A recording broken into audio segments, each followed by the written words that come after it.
avec Ferdowsi et Khayyam, nous étions dans la province du Khorasan. Nous voici à présent dans la province du Fars, l'autre grand berceau de la poésie iranienne.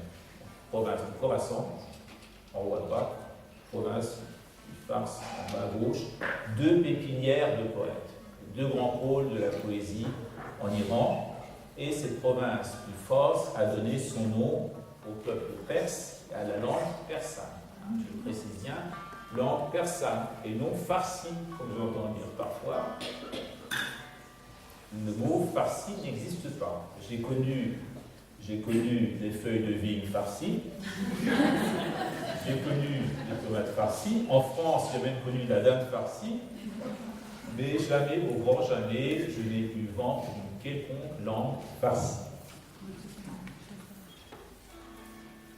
Alors, Khayyam, vous savez peut-être, c'est le poète persan le plus célèbre au monde, mais il faut savoir aussi que Hafez, né en 1325 à Shiraz, capitale du Fars, est le poète le plus aimé des Iraniens. Il y a une relation très directe entre les Iraniens, un phénomène sans doute unique au monde. Hafez est révéré en Iran au même titre qu'un saint. Et ça trouve l'objet d'un pèlerinage 365 jours par an. Les Iraniens viennent à cette occasion s'incliner sur sa tombe, faire un vœu et le prier de répondre favorablement à leurs souhaits. Voici la formule de circonstance prononcée par les pèlerins sur sa tombe: ô Hafez de Shiraz, ô révélateur des vérités cachées, au nom de notre Seigneur et de ta bien-aimée à la douce parole, nous te conjurons de nous dévoiler ce qui est juste et profitable et de faire que nos vœux se réalisent.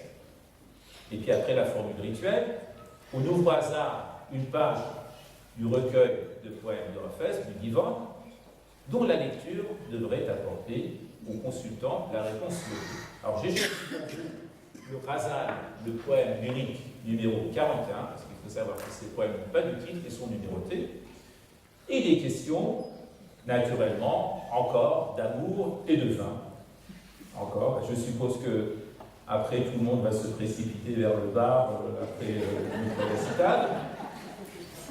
Il est question de confidence et de prière et de vérité à chercher en ce bas monde ou bien dans les sphères supérieures.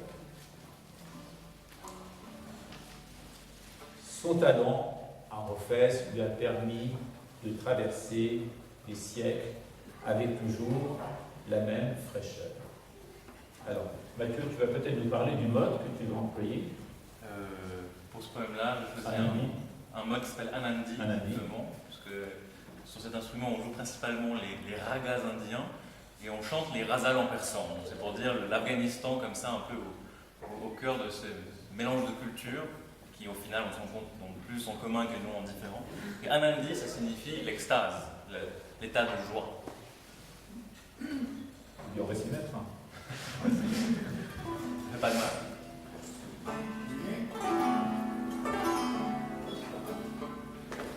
المنة لله که در میکده باز است زان رو که مرا بر در او روی نیاز است خمها همه در جوش و خروشند ز مستی وان می که در آنجاست حقیقت نه مجاز است از وی همه مستی و غرور است و تکبر و از ما همه بیچارگی و عجز و نیاز.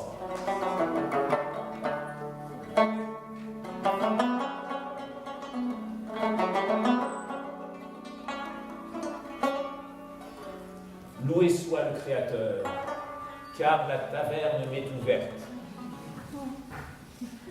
Car tout besoin venant de moi vers son portail est incliné. Gronde et frémissent ici et là toutes les jarres d'ébriété, et ce vin là va poser les points de métaphore des matières. Tout n'est qu'ivresse venant de lui, tout n'est qu'orgueil et vanité, tout n'est que peine venant de nous, tout est faiblesse, nécessité. La confidence non révélée aux étrangers que nous tairons, à l'ami nous la confierons, lui confident de nos secrets. Tout le récit des boucles en flot de la crinière de l'aîné, nous ne saurions le rendre court, car il est long à raconter.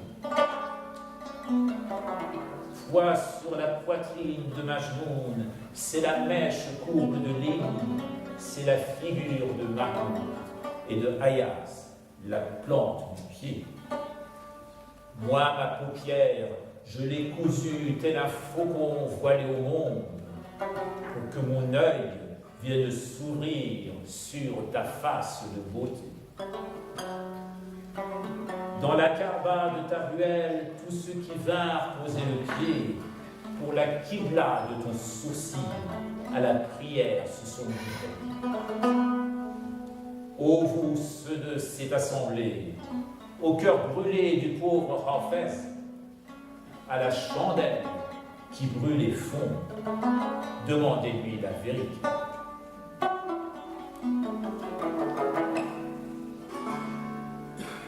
Chers amis, je vous laisse dire adieu à Hafez de Shiraz.